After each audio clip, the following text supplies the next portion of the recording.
حدیث قصہ میں آپ فرماتے ہیں، آپ پڑھتے ہیں، انی ما خلقت سماء مبنیہ، میں نے اس مضبوط آسمان کو نہیں بنایا، ولا ارضا مدحیہ، نہ میں نے اس پھیلی ہوئی زمین کو بنایا، ولا ارضا مدحیہ ولا قمرا منیرا، نہ میں نے اس چمکتے ہوئے چاند کو بنایا، ولا شمسا مضیئہ، نہ میں نے روشن ترین سورج کو بنایا، ولا فلکا یدور ولا بحر یجری، نہ میں نے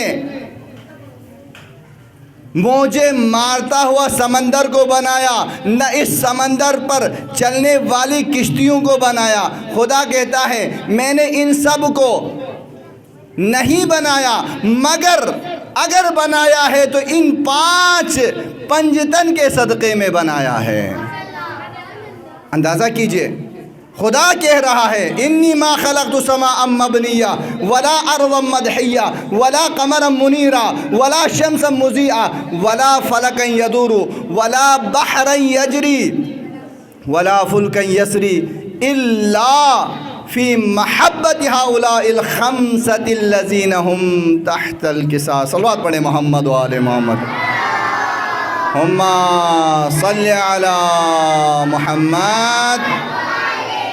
اس کساء کے نیچے جو 5 پنجتن آئے، ان 5 پنجتن کی خاطر میں نے یہ ساری چیزیں خلق کی۔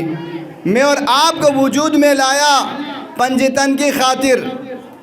آپ سمجھیں گے پنجتن کی اہمیت کو، پنجتن کی منزلت کو آپ سمجھیں گے۔ حضرت آدم و بی بی حوا نے ترک اولا کر دی۔ آدم کو خدا نے کہا تھا اس پھل کے قریب نہ جانا، شیطان نے ورغلایا، شیطان نے اکسایا، شیطان نے ہر طرح سے حضرت آدم کو ورغلانے کی کوشش کی، بہت سے طریقے اختیار کیا۔ آخر شیطان اپنی سازش میں کامیاب ہو گیا اور کہنے لگا اے آدم و حوا، تجھے پتہ ہے خدا نے اس پھل کے قریب جانے سے کیوں منع کیا ہے؟ اس لیے منع کیا ہے اگر اس پھل کے دانے کو کھائیں گے تو تم لوگ کبھی نہیں مرو گے، حیات جاودانی نصیب ہو جائے گی، اس لیے خدا نہیں چاہتا ہے تم ہمیشہ زندہ رہو، اس لیے خدا نے منع کیا۔ اتنی بڑی بات کر دی، ہر طرح سے آدم کو پریشان کیا، ہر طرح سے حوا کو پریشان کیا۔ ترک اولا صادر ہو گئی حضرت آدم سے۔ حضرت آدم نے اس پھل کا ایک دانہ منہ میں ڈالنا تھا، پروردگار عالم نے جنت سے نکال کر آسمان سے اتار کر زمین پر رکھ دیا۔ نہ صرف زمین پر رکھ دیا بلکہ حضرت آدم کو مغرب میں، حضرت حوا کو مشرق میں، اتنے بڑے فاصلے میں، ایک کو اس کونے میں اور ایک کو اس کونے میں کر دیا۔ حضرت آدم علیہ السلام رو رہے ہیں، حضرت بی بی حوا گریہ کر رہی ہے، دونوں میاں بیوی ایک دوسرے سے دور ہے، خدا سے گڑ گڑا رہے ہیں، فریاد کر رہے ہیں، رو رہے ہیں، بار الہ ہم سے غلطی ہو گئی، ہماری غلطی معاف کر دیجئے، ہماری غلطی معاف کر دیجئے، ہماری غلطی معاف کر دیجئے۔ ہر طرح سے دعا مانگی، ایک بہت بڑا اس کے اوپر عرصہ گزر گیا، لیکن آدم کی دعا قبول نہ ہوئی، حوا کی دعا قبول نہ ہوئی۔ آخر میں خود جبریل امین نے آدم و حوا سے کہا تم لوگ اس طرح سے اپنی دعا قبول نہیں کروا سکتے ہو، اگر تم چاہتے ہو کہ تیری دعا خدا کی بارگاہ میں قبول ہو جائیں تو پنجتن کا واسطہ دے کر دعا کرو، تیری دعا قبول ہو جائے گی۔ جیسے ہی آدم و حوا نے پنجتن کا واسطہ دے کر خدا سے دعا کی، بار الہ میں محمد کا، علی کا، فاطمہ کا، حسن و حسین کا واسطہ دیتا ہوں، ہماری اس غلطی کو، ہمارے اس ترک اولا کو معاف کر دے۔ جیسے ہی پنجتن کا واسطہ دیا، ان کی دعا قبول ہو گئی، واپس آدم و حوا کو پروردگار عالم نے ایک جگہ کر دیا۔ صلوات پڑھیں محمد و آل محمد پر، صلی علی محمد۔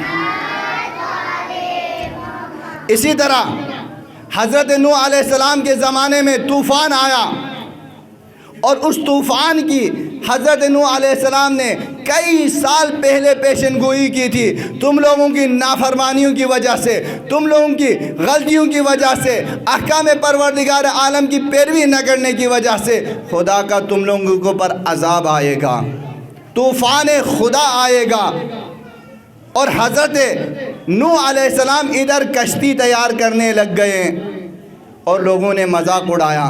کشتی تیار ہو گئی، اس میں مردوں کا، عورتوں کا اور جانوروں کا جوڑے کشتی میں سوار کر دیا، اور اس کشتی سے فرار اختیار کیا اس کے بیٹے نے، اس کی بیوی نے۔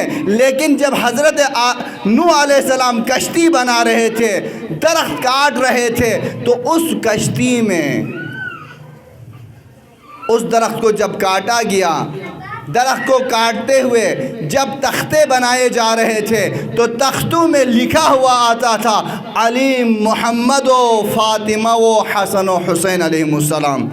یہ کشتی طوفان نوح سے نجات پا گئی ہیں تو صرف اور صرف پنجتن کی وجہ سے۔ صلوات پڑھے پنجتن کی خوشنودی کے لیے۔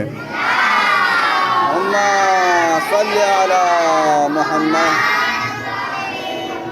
تو عزیزو، آپ معمولی ہستیوں کا جشن نہیں منا رہے، معمولی ہستیوں کے نام پر جمع نہیں ہوئے ہیں، لہٰذا آج ان ہستیوں کے نام سے دعا کیجئے، دعا رد نہیں ہوں گی۔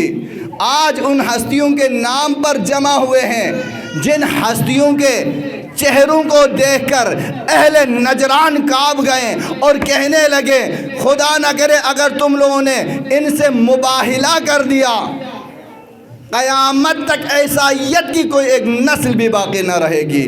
آخر وہ مجبور ہو گئے، حضرت محمد عربی کو ثالث قرار دیا اور صلح نامہ مولا امیر علی ابن ابی طالب علیہ السلام کے دست مبارک سے تحریر ہو گئی۔ اور میں انہی کلمات کے ساتھ